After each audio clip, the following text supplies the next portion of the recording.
Термоелектраната Битола 3 денеска во предпладневните часови е само накратко исклучена од производство поради поправка на технолошка состојба која бараше краток застој на работата на блокот. Операциите за вклучување во електроенергетскиот систем се во тек и се очекува во текот на денешниот ден да биде целосно оперативен и прилагоден според потребите на електроенергетскиот систем. Во обид да заработат некој ситен дневно политички поен, дел од партиите покажуваат тотално непознавање на функционирањето на електроенергетскиот систем.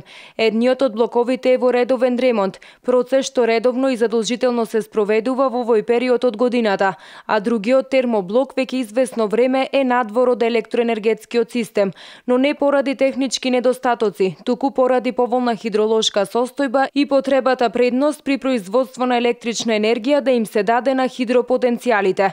Во вакви периоди од годината со целосна оптимизација на сите постојни производни капацитети, предност при производството му се дава на расположливиот и ефтин хидроенергетски потенцијал, а за сметка на тоа се вршат заштеди на јагленот како необновлив енергетски ресурс.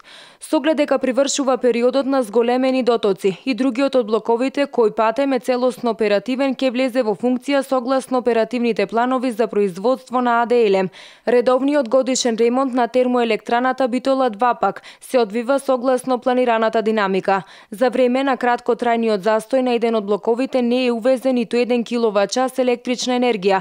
Електроенергетскиот систем на државата е стабилен и сите потреби од електрична енергија за потребите на тарифните потрошувачи се обезбедуваат од домашно производство.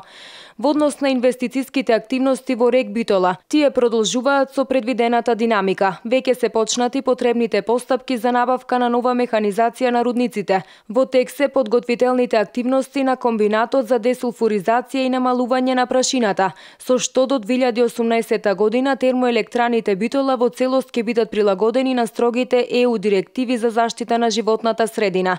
Исто така во тек се и подготвителните активности за изградба на системот за топлификација, кој се очекува првите корисници да ги добие до грејната сезона 2018-2019 година, се вели во реакцијата на РЕК Битола.